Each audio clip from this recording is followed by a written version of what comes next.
Okay, g'day guys. Today we are going to be talking about the rack pull and how to go about executing this lift. The rack pull is essentially another version of the deadlift. However, it is targeting the top section of the deadlift. So the idea is that it's working on your hinge pattern, predominantly targeting your back and your lats. So that being said, we still want to set up exactly the way we would with our deadlift. Now we know with the deadlift that we have just about every joint at play. We have our elbows, our feet, our knees, our hips, our shoulder blades, and obviously our spine at play. So we need to set up the entire posterior chain. Our posterior chain is all the muscles that starting from probably our neck all the way down to our heels, all through the back section. Obviously we're going to still be recruiting our abdomen muscles and then probably just about everything else in between.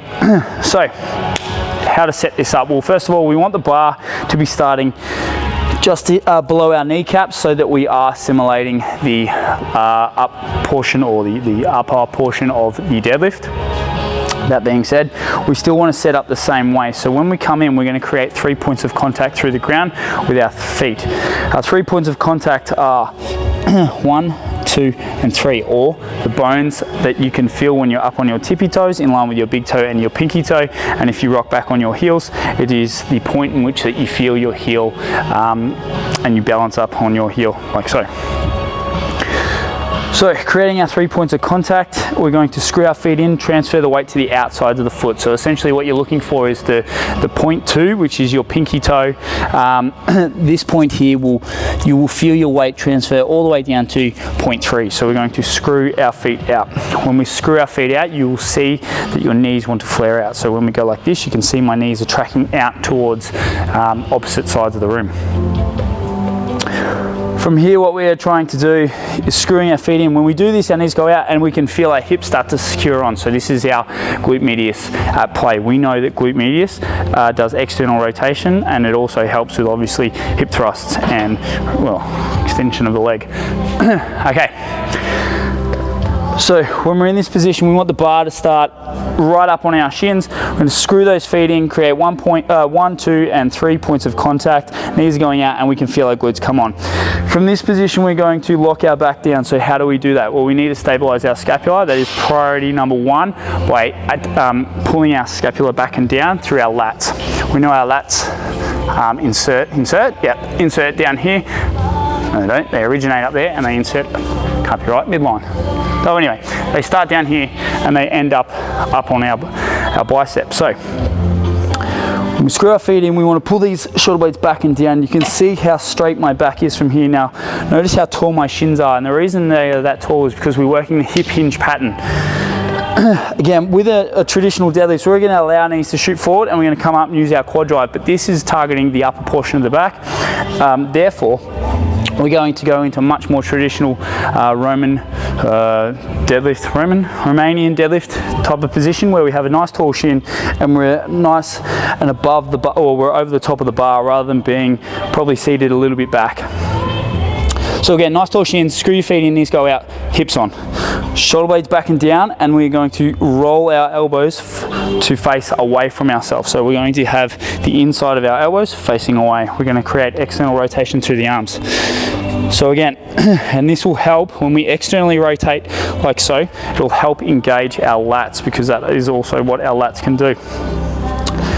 So again, 3 points, screw our feet in, knees go out, externally rotate, pull your scapula back and down. Now we are locked. From this position, it actually is a pull. With our traditional deadlift, it's very much a push to the ground. So we're pushing up. With this, we're trying to target our back muscles, obviously. So it is a pull. We're looking to snap forward with the hips. So again, shoulder blades back and down, screw our feet in, and we're going to snap, bang, 1. Now you can allow your knees on the way down to come out. With this lift, because it is very much a Romanian deadlift, we are going to control the eccentric portion of the lift. So the eccentric portion is the lowering of the bar. So again, screw your feet in, knees go out, hips go on. Shoulder blades back and down, externally rotate the arms or have the armpits facing towards the wall. And we're going to snap, bang. Now on the eccentric portion of this lift, we're going to allow the knees to come out again and follow the same line that we come up. So again, shoulder blades back and down, and snap, knees going out, allow us to come back in, bang. And you'll feel, no doubt, that your lats and your hamstrings and also your glutes are all going to be playing at one. That tells us that our posterior chain is working quite efficiently. Things to look out for, again, the weight is going to want to pull you out of this position. So when you're coming up, you're going to want it, you may want to fall out and drag up. When we're doing that, we've lost all tension through all our posterior chain, so our lats, our glutes, and our hamstrings.